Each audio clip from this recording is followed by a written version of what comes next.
கத்தருடைய வருகை வருதுன்னு சொன்னால் யாருக்காவது பயம் உள்ளாக்கள் கை உயர்த்துங்க. அதற்கு பயம் இல்லை, அதற்கு பயம் இல்லை. கத்தருடைய சொல்கிறோம். அப்போ நாங்கள் தொடர்ந்து நாங்கள் 2 தெசலோனிக்கேயர் 2வது அதிகாரம் 2வது வசனத்தை நாங்கள் வாசிப்போம். ஒரு ஆவியினாலாவது வார்த்தையினாலாவது எங்களிடத்திலிருந்து வந்ததாய் தோன்றுகிற ஒரு 24வது கிறிஸ்துவனுடைய நாள் சமீபமாய் இருக்கிறதாக சொல்லப்பட்டால் உடனே சஞ்சலப்படாமலும் கலங்காமலும் இருங்கள். இதில் இந்த 2 தெசலோனிக்கேயர் நிருபம் பவுலால் எழுதப்பட்டிருக்கிறது. இது 2வது கிறிஸ்துவனுடைய 2ஆம் வருகைக்கு அடையாளம் கூறுகிறத அது பற்றியதான சந்தேகங்களுக்கு பதில் கொடுக்கிற ஒரு நிருபமாக இது இருக்கிறது. அதில் இதுக்கு முதலுள்ள வசனத்தை நாங்கள் வாசித்து பார்த்தோமே இருந்தால் கர்த்தருடைய வருகையும் நாம் அவருடன் சேர்க்கப்படுதல் குறித்தும் சொல்லப்பட்டிருக்கிறது. அதனால் இந்த 2வது இந்த வசனத்தில் குறிப்பிடப்பட்டிருக்கிறது, ஆவியினாலாவது வார்த்தையினாலாவது எங்களிடத்தில் வந்ததாய் அல்லது நிரூபத்தினால், இந்த 3 காரியங்கள் குறிப்பிடப்பட்டிருக்கிறது.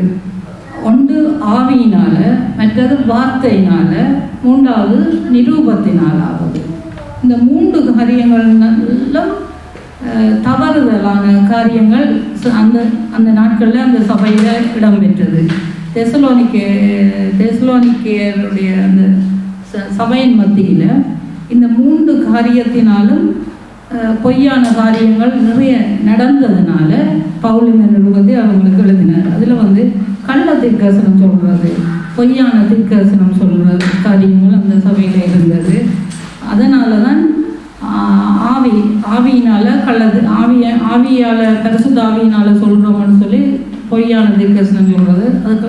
அது மற்ற 2வது வார்த்தையினால்னு சொன்னால் கள்ள போதனை செய்கிறது. அதான் ஜனங்களை வஞ்சிக்கிற மாதிரி கள்ளத்தனமான போதனைகளை செய்கிறது. 3வது நிரூபத்தினாலாவதுன்னு சொன்னால் நிரூபம் நார்மலாக கூடுதலான நிரூபங்களை பவுல்லாம் எழுதியிருக்கிறார். நிருபத்தில் எழுதியிருக்கிற காரியங்கள் இதில் பவுல் எழுதினதாக பொய்யாக எழுதி வேறு யாராவது எழுதி இங்கே உங்களுக்கு தெரியும், மொட்டை கடிதம் போடுவாங்க, ஊர் பேர் இல்லாமல் சில பேர் மொட்டை கடிதம் போடுவாங்க. அது மாதிரி அங்கேயும் அந்த காலத்திலேயும் நடந்திருக்குது. பவுல் எழுதினதாக சொல்லி பொய்யான நிருபங்களை எழுதியிருக்கிறாங்க. அதனால தான் இப்படி சொல்லப்பட்டிருக்கு. அதில் கிறிஸ்துவனுடைய நாள் சமீபமாக இருக்கிறது என்று சொல்லப்பட்டால் உடனே சஞ்சலப்படாமலும் கலங்காமலும் இருங்கள்னு சொல்லி பவுல் சொல்லியிருக்கு. இது பவுல் எழுதின காரியம். அதனால் அவங்க அப்படியான பொய்யான காரியங்களை சொல்லி கிறிஸ்து வர போகிறார், கிறிஸ்துடைய நாள் சமீபமாய் வருகிறதுன்னு சொன்னால் அந்த ஜனங்களுக்கு பயம். என்னென்னா அந்த நாட்களில் ஏற்கனவே அவங்க எல்லாவற்றையும் கண்ணால் கண்ட ஜனங்களாக தான் இருப்பாங்க. கிட்டத்தட்ட இந்த நிருபம் எழுதின காலம் கிறிஸ்து கிபி 51வது வருடங்களாக அந்த நாட்கள்னு சொல்லிக்க அந்த காலத்தில் இருந்தவங்களும் இயேசு கிறிஸ்துவை அநேகர் கண்டிருப்பார்கள். அந்த நடந்த சம்பவங்களை நேரடியாக கண்டாங்களும் இருப்பாங்க. அதனால் அவங்களுக்கு பயம், கிறிஸ்துடைய நாள் வருதுன்னு சொன்னால் அவங்களுக்கு பயம். அதனால் அவங்க சஞ்சலப்பட்டு கலங்காமல் இருக்கும்படி பவுல் அப்போஸ்தலர் இதை எழுதியிருக்கிறார். அதே போல் நாங்கள் தொடர்ந்து பார்ப்போமா இருந்தால் இந்த பூமியில் நாங்கள் பிறந்தது இந்த பூமியில் நாங்கள் வாழ்கிறதுக்கு தான் நாங்கள் பிறந்திருக்கிறோம். உணவு உறவு அவையெல்லாம் அத்தியாவசியம். மற்றபடி சொன்னால் எங்களுக்கு நல்ல படிப்பு வேணும், நல்ல வேலை வேணும், நல்ல வீடு வாசல் வேணும், நல்ல வாகனங்கள் வேணும், நல்ல உடுப்பு, எல்லாம் வசதியாக அழகாக நாங்கள் இந்த பூமியில் வாழ்கிறதுக்கு தான் அங்கே படைக்கப்பட்டிருக்கிறோம். ஆனால் இந்த நாட்களில் சில பேர் சில சபைகள் ஆண்டவரை அறியாத மக்கள் அந்த மாதிரி சொல்கிறதில்ல.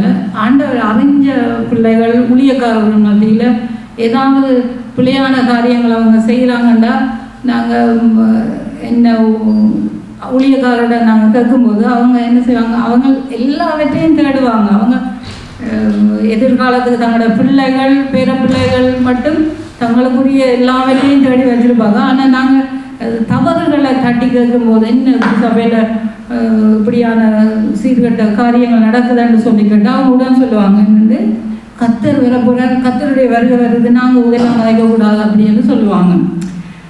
அப்படி இல்லை, நாங்கள் இந்த பூமியில் வாழ்கிறோம், நாங்கள் ஆண்டவருக்கு பிரியமான வாழ்ந்தால் நாங்கள் எந்த நாளும் எப்போவுமே நாங்கள் ஆயத்தமாக இருக்கலாம்.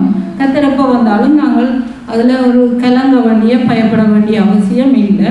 இதை குறித்து அதுக்கு தொடர்ந்து நாங்கள் பார்க்கும்போது இயேசு கிறிஸ்து, இது பவுலுடைய காரியங்களை நான் இந்த வேளையில் சொல்லிக்கொண்டு, இதன் பிற்பாடு இயேசு கிறிஸ்து இதற்கு முன்பதாக இயேசு கிறிஸ்துடைய நாட்களில் சீடர்கள் இயேசுவிடத்தில் கேட்ட காரியம், உம்முடைய வருகைக்கும் உலகத்தின் முடிவுக்கும் அடையாளம் இல்லைன்னு சொல்லி அவங்க கேட்குறாங்க.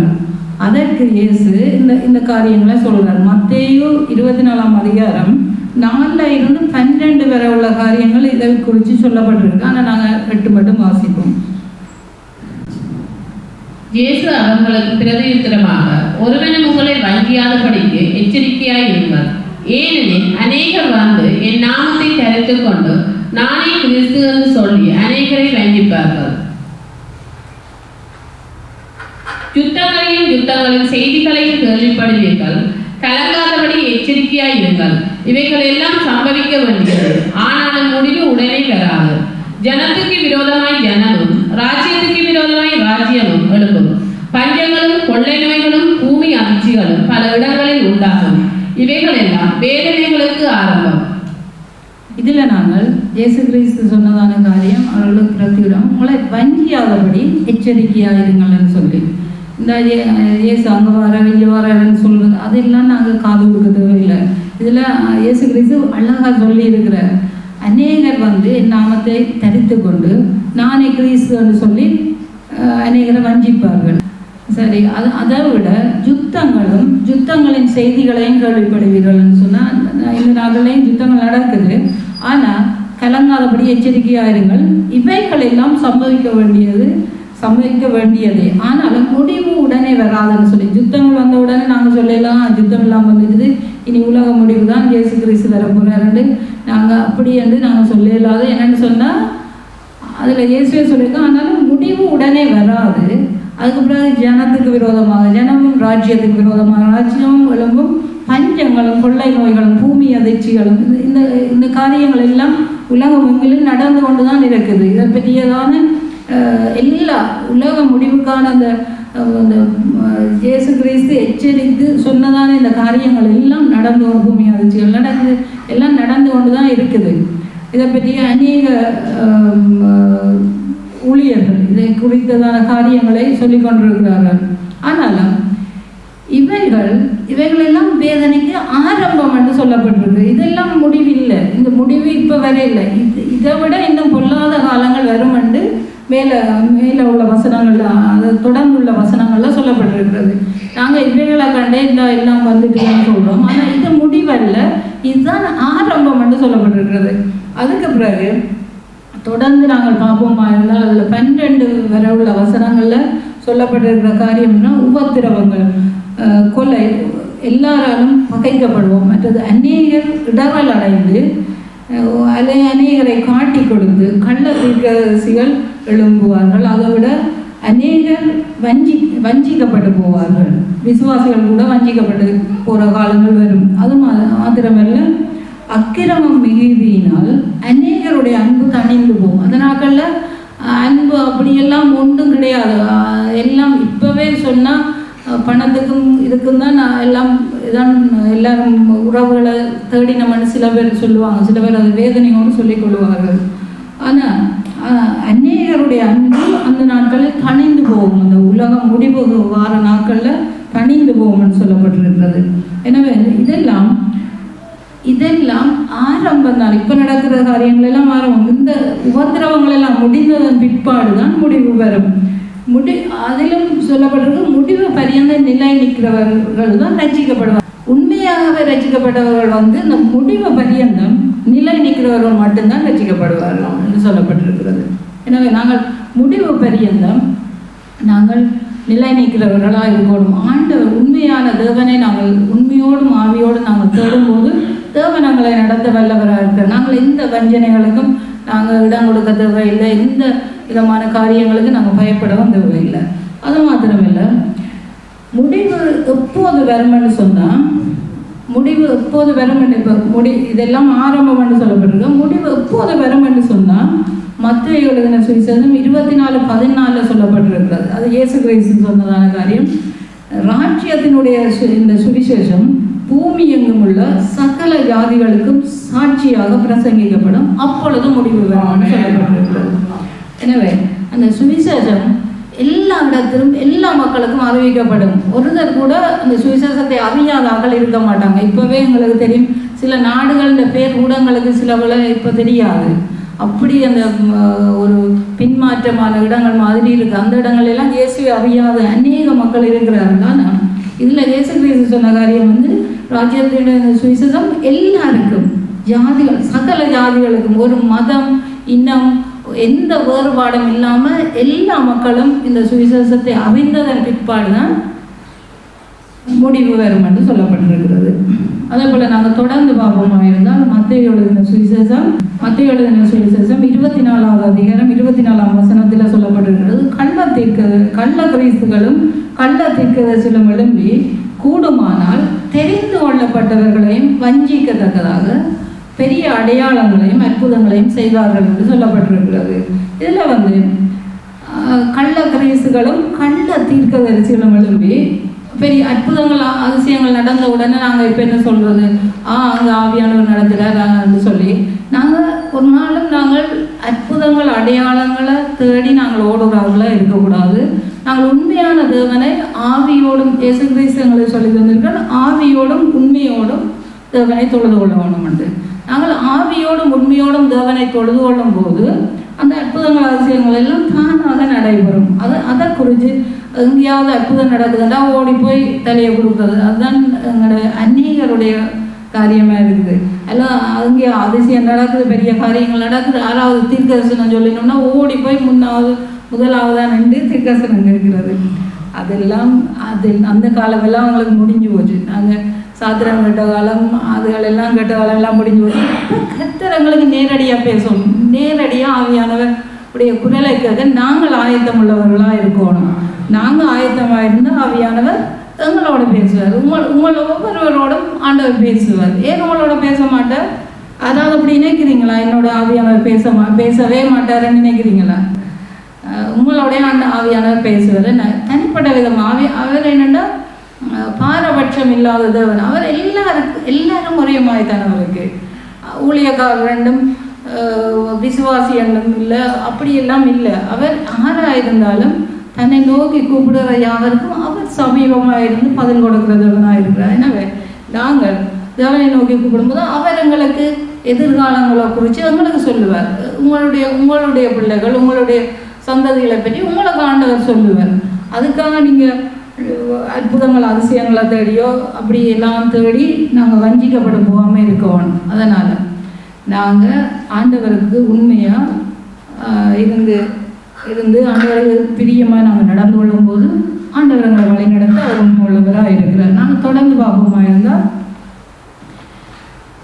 கொலை செய்யறதுக்கு எழுதின நிருபத்தில் 2வது அதிகாரம் 8வது வசனத்தை நாங்கள் காணிப்போமா இருந்தால், லௌகிக ஞானத்தினாலும் மாயமான தந்திரத்தினாலும் ஒருவன் உங்களை கொள்ளை கொண்டு போகாதபடிக்கு எச்சரிக்கையாய் இருங்கள்.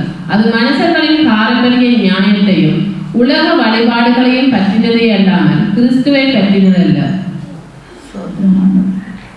இதில் எச்சரிக்கப்பட்டிருக்குது. இதில் அப்போஸ்தலனாகிய பவுல் இந்த நிருபத்தை எழுதியிருக்கிற இதில் சொல்லியிருக்க லௌகிக ஞானத்தினாலும் உலக ஞானம், அதாவது ஆவிக்குரிய ஞானம் வேறு, உலக ஞானம் வேறு. உலக ஞானம் உலகத்துக்குரிய காரியங்களை தான் சொல்லும். ஆவிக்குரிய ஞானமாக இருந்தால் அது எல்லாத்தையும் குறித்து நாங்கள் அறிஞ்சு கொள்ளலாம். எனவே அதே மாதிரி மாயமான தந்திரத்தினாலும் ஒருவர் உங்களை கொள்ளை கொண்டு போகாதபடிக்கு எச்சரிக்கையார்கள். இதுகளெல்லாம் உலக ஞானத்தினால நாங்கள் கொண்டு போகிறது. எங்களுக்கு ஊழியக்காரர் ஒரு பேர்த்தின்னு சொன்னால் சரி, ஊழியக்காரர் எங்களுக்கு ஜபிக்கிறத விட, ஊழியக்காரர் எங்களுக்கு வாழ்த்தோணும்னு நினைக்கிறத விட, நாங்கள் உலகத்தில் பெரிய பணக்காரர் எங்களை வாழ்த்தோணும் அல்லது பெரிய வசதி படைத்தவங்க எங்களை வாழ்த்தோணும்னு அந்நியர் அப்படியான காலங்களை நாங்கள் கடந்து வந்திருக்கிறோம். நாங்கள் ஆண்டவரை அறியாத நாட்களில் அப்படியான காரியங்களை நாங்கள் இருந்திருக்கிறோம். என்னென்னு சொன்னால், எங்களுக்கு பேர்த்தின்னு சொன்னால் எங்களோட ஒரு தாத்தாவால் இருந்தவர், அவர் நல்ல வசதியான தாத்தா. அவர்கிட்ட தான் போகிறது. அவர் தான் அப்பா இல்லாதபடியெல்லாம் அவருங்களை ஆசீர்வதிச்சு அவர்கிட்ட பிள்ளைகள் எல்லாம் இப்போ கனடாவில் இருக்கிறாங்க, எல்லாம் நல்ல வசதியாக இருக்கிறாங்க. அவங்க உண்மையாகவே சொந்தமான ஒரு தாத்தா தான். அப்போ நாங்கள் அவர்கிட்ட போய் ஆசீர்வாதம் வாங்கிக்கொள்வோம். அப்போ அதெல்லாம் உலகத்தில் இருந்த நாட்களில் சரி, அவங்க பெரியவங்கள்ட்ட ஆசீர்வாதம் வாங்குறது நல்லது. இப்போ நாங்கள் ஆண்டவரை அறிஞ்சிருக்கிறோம். ஆண்டவருடைய சமூகத்தில் ஆண்டவருடைய ஆசீர்வாதத்தை தான் நாங்கள் முதலாவது நாங்கள் தேடுகிறவர்களாக இருக்கணும். அதனால் நாங்கள் எச்சரிக்கையாக நாங்கள் அந்த காரியங்களை இருக்கணும். லௌகிக ஞானத்திலும் மாயமான தந்திரத்தினாலும் நாங்கள் ஒருவரும் அல்ல உண்டு போகாதபடி நாங்கள் எச்சரிக்கையாக இருக்கணும். அது மாத்திரமல்ல, மனுஷனுடைய பாரம்பரிய நியாயத்தையும் உலக வழிபாடுகளையும் பற்றினதாக தான் அவைகள் இருக்கும். இந்த காரியங்கள் கிறிஸ்துவை பற்றின உபதேசமாக இருக்காது.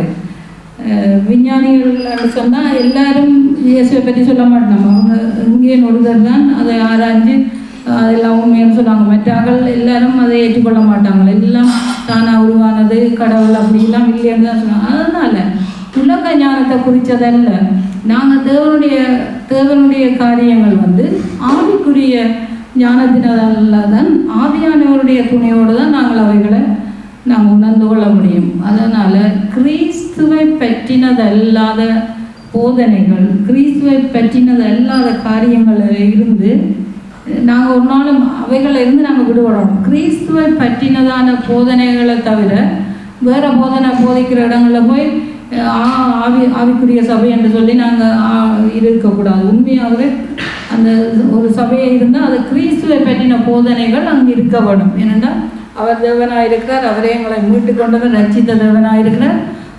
கிறிஸ்துவை பற்றின போதனை இல்லாத இடத்துல நாங்கள் இருக்கக்கூடாது. அதுக்கு நாங்கள் எச்சரிக்கையாக இருக்கணும். ஆவிக்குரிய சபைன்னு சொல்லுவாங்க, சில இடங்களில் அப்படியான வேறு பலவிதமான காரியங்கள் இருக்கிறது. அதனால் நாங்கள் இந்த காரியங்களை நாங்கள் கவனமாக இருக்கணும். அந்த லௌகீக ஞானத்தினாலும் மாயமான தந்திரங்கள்னாலும் இருக்கிறதெல்லாம் உலக வழிபாடுகளை பற்றினதே இல்லாமல் கிறிஸ்துவை பற்றினதே இல்லை. அதனால் நாங்கள் அதில் எச்சரிக்கையாக இருந்து நாங்கள் நடந்து கொள்ளணும். தொடர்ந்து நாங்கள் பார்ப்போமா இருந்தால் கொலேசியருக்கு எழுதின நிரூபம் 2வது அதிகாரம் 18-19 வசனங்களை நாங்கள் கவனிப்போமாயிருந்தால், கணுக்காலாலும் கட்டுக்களாலும் உதவி பெற்று இணைக்கப்பட்டு தேவ வளர்ச்சியாய் வளர்ந்திருக்கிற சரீரம் முழுவதையும் ஆதரிக்கிற தலையை பற்றி கொள்ளாமல் மாயமான தாழ்மையிலும் தேவதூதர்களுக்கு செய்யும் ஆராதனையிலும் விருப்பமுற்று காணாதவைகளிலே துணிவாய் நுழைந்து தன் மாமிச சிந்தையிலே வீணாய் உருமாப்பு கொண்டிருக்கிற எவனும் உங்கள் பந்தய பொருளை நீங்கள் இழந்து போகும்படி உங்களை வஞ்சியாதிருக்க பாருங்கள். நாங்கள் தலையாகிய கிறிஸ்துவை நாங்கள் பின்பற்றி அவரை முன்வைத்து நடக்கிறவர்களாக நாங்கள் இருக்க வேணும். அவரை பற்றி கொள்ளாமல், தலையை பற்றி கொள்ளாமல், அவரை பற்றி கொள்ளாமல் எங்களால் ஒன்றும் செய்ய முடியாது. இதில் பாருங்கள், தலையாகிய கிறிஸ்துவை பற்றி கொள்ளாமல் கிறிஸ்துவிடம் இயேசுவிடம் இருந்து நாங்கள் பாவ மன்னிப்பாக ரட்சிப்பை பெறாமல் அவருடைய எந்தவித தொடர்பும் இல்லாதவர்களின் போதனைகளை பின்பற்றினால் வஞ்சிக்கப்படுவதற்கு தான் எங்களுக்கு அதிக வாய்ப்பாக இருக்குது. நாங்கள் கிறிஸ்துவை பற்றினா அவருடைய போதனைகளை பின்பற்றி பாவ அறிக்கை செய்து ரட்சிக்கப்பட வேணும். அதன் பிற்பாடு நாங்கள் தேவனுக்கு ஏற்ற விதமாய் நாங்கள் வாழும்போது நாங்கள் அதில் தேவனுடைய சித்தத்தை நிறைவேற்றுகிறவர்களாக இருப்போம். அது மாத்திரமல்ல, தேவனுக்கு பிரியமாய் நாங்கள் நடந்து கொள்வோம். மாமிச சிந்தையினால இல்லை, அது தேவனாலே உண்டாகிற தேவனுடைய காரியங்களை கிறிஸ்துவை தலையாக கொண்டவர்கள் அவருடைய போதனைகளை கேட்டு அவருடைய வழியிலே நடக்கிறவர்களாய் நாங்கள் இருக்க வேணும். கிறிஸ்துவை பற்றின போதனைகளை நாங்கள் முன்வைத்து அவரை முன்னுதாரணமாக கொண்டு நாங்கள் வாழுகிறவர்களாய் நாங்கள் இருக்க வேணும். அதனால் இப்படியான காரியங்களை நாங்கள் வஞ்சிக்கப்பட்டு போகாதபடி மாமிச சிந்தையினால் வீணாய் இருமாப்பாய் கொண்டிருக்கிறவனும் உங்களை பந்தய பொருளை இழந்து போகும்படி உங்களை வஞ்சியாதபடிக்கு பாருங்கன்னு சொல்லி. அதனால் நாங்கள் இப்படியெல்லாம் வஞ்சிக்கப்பட்டு போகக்கூடாது. நாங்கள் உங்களுடைய பந்தய பொருளை நாங்கள் இன்னத்துக்காக நாங்கள் ஓடிக்கொண்டிருக்கிறோமோ அந்த ஓட்டத்தை ஓடி முடிக்கத்தக்கதாக ஓடி முடித்து அதில் பந்தய பொருளை பெற்றுக்கொள்ளத்தக்கதாக நாங்கள் ஓடுகிறவர்களாக நாங்கள் இருக்க வேணும். ஓடி போட்டு இடையில் விட்டுட்டு ஓடுறவர்களாக நாங்கள் இருக்கக்கூடாது. நாங்கள் குற்றம் முழுவதுமாக அதை செய்து முடிக்கிறவர்களாக இருக்க வேணும். அது மாத்திரமில்லை, நாங்கள் தொடர்ந்து பார்ப்போமா இருந்தால் மீண்டுமாய் நாங்கள் தெசலோனிக்கேயர் 2 அந்த வசனத்தை நாங்கள் கவனிப்போமா இருந்தால் இந்த இடத்திலே சொல்லப்பட்டிருக்கிறது. இது வாசிக்க தேவையில்லை, நான் சொல்லிக்கொள்வேன். கிறிஸ்துவனுடைய நாள் சமீபமாக இருக்கிறது என்று சொல்லப்பட்டாலும் சஞ்சலப்படாமலும் கலங்காமலும் இருங்கள் என்று சொல்லப்பட்டிருக்கிறது. உடனே நீங்கள் சஞ்சலப்படாமலும் கலங்காமலும் இருங்கள் என்று சொல்லப்பட்டிருக்கிறது. இதில் நாங்கள் தொடர்ந்து நாங்கள் பார்ப்போமா இருந்தால் யோவான் எழுதின சுவிசேஷம் 14வது அதிகாரம் இதில் 1வது வசனம் பண்ணுறது முடிஞ்சால் 1லிருந்து 3 வரை உள்ள வசனங்களை முடிஞ்சால் வாசிங்க. யோவான் எழுதின சுவிசேஷம் 14வது அதிகாரம் 1லிருந்து 3 மட்டும் வாசிங்க. நீங்கள் அதை வாசிங்க. உங்கள் இதயம் கலங்காது இருப்பதாக தேவனிடத்தில் விசுவாசமாய் இருங்கள், என்னிடத்திலும் விசுவாசமாய் இருங்கள். வீட்டில் அநேக வாசஸ்தலங்கள் உண்டு. அப்படி இருந்தால் நான் உங்களுக்கு சொல்லி இருப்பேன், ஒரு ஸ்தலத்தை உங்களுக்காக ஆயத்தம் பண்ண போகிறேன். நான் போய் உங்களுக்காக ஸ்தலத்தை ஆயத்தம் பண்ணின பின்பு நான் இருக்கிற இடத்திலே நீங்களும் இருக்கும்படி நான் மறுபடியும் வந்து உங்களை என்னிடத்தில் சேர்த்துக் கொள்வேன். ஆமென். இது எல்லாரும் இது விளங்கி கொண்டீங்கன்னா இதில் இயேசு கிறிஸ்து எங்களுக்காக அவர் அந்த அதிகாரத்தில் சொல்லப்பட்டிருக்கிறது. உங்கள் இருதயம் கலங்காமல் பயப்படாமல் இருப்பதாக நீங்கள் தேவனிடத்தில் விசுவாசமாக இருக்கிறது போல என்னிடத்திலும் விசுவாசமாக இருங்கள் என்று சொல்லப்பட்டிருக்கிறது. அதனால் நாங்கள் பிதாவையும் இயேசுவையும் நாங்கள் விசுவாசித்து அவரை ஏற்றுக்கொண்டவர்களாக இருக்கணும். அது மாத்திரமல்ல, அவர் சொல்லியிருக்கிற பிதாவின் வீட்டில் அநேக வாசஸ்தலங்கள் உண்டு, அப்படி இல்லாதிருந்தால் நான் உங்களுக்கு சொல்லியிருப்பேன், ஒரு ஸ்தலத்தை உங்களுக்காக ஆயத்தம் பண்ண போகிறேன் என்று சொல்லியிருக்காரு. எனவே பரலோகத்தில் நாங்கள் தேவனுடைய வழியில் நடந்து உங்களுக்கு பிரியமாய் வாழ்ந்தால் நிச்சயமாக எங்களுக்கு ஒரு பரலோகத்தில் ஒரு இடம் கிடைக்கும். நாங்கள் போகிற நாங்கள் நான் இருக்கிற இடத்துல நீங்களும் இருக்கும்படி நான் மறுபடியும் உங்களை என்னிடத்தில் சேர்த்துக்கொள்வேன் என்று சொல்லியிருக்கிறேன். அதனால நாங்கள் பயப்பட வேணுமா? இது குறித்து நாங்கள் பயப்பட வேண்டிய அவசியம் இல்லை, சஞ்சலப்பட வேண்டிய ஒரு அவசியமும் இல்லை.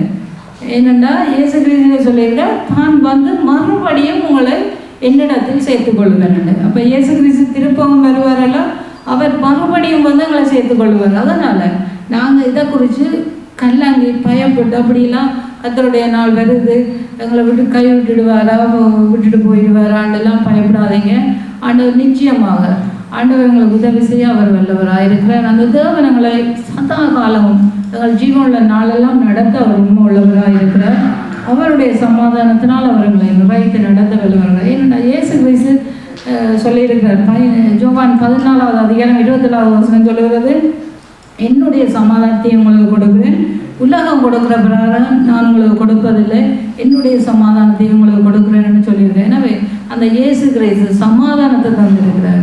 நாங்கள் பயம் இல்லாமல் வாழுவதற்காக சொல்லியிருக்கிறார், நான் உங்களை என்னிடத்தில் சேர்த்துக்கொள்வேன். அதனால் நாங்கள் இந்த உலக முடிவு வருது, எல்லாத்துக்கும் ஆரம்பம் வருது, அப்படியெல்லாம் நாங்கள் கலங்க வேண்டிய அவசியமே இல்லை. ஏன்னா இயேசு கிறிஸ்து எங்களுக்காக இருக்கிறார். அவருடைய வழியிலே நாங்கள் நடக்கும்போது நாங்கள் பிதாவுடைய சித்தம் செய்கிறவர்களாய் நாங்கள் தேவனுடைய அன்பிலே நிலைத்திருந்து நாங்கள் வாழும்போது தேவனங்களை கைவிடாமல் அவர் தன்னுடன் சேர்த்துக்கொள்ள அவர் உண்மை உள்ளவராக இருக்கிறார். கர்த்தர் நாமே உங்களை ஆசீர்வதிப்பாராக. ஆசீர்வாதம் நிரம்பி வழிந்தோடும். Come and see. நம் கண்ணீர் யாவையும் இயேசு துடைத்திடுவார். உடைய தேவன் எழுந்தருள்வார். J. Mission Church, Mosüsli-Straße 32, 6032 Emmen, Luzern. Halleluja, Halleluja, அவருக்கே மகிமை. Halleluja, Halleluja, அவருக்கே கனம். Halleluja, Halleluja, அவருக்கே துதிகள். Halleluja, Halleluja, அவருக்கே புகழ்ச்சி.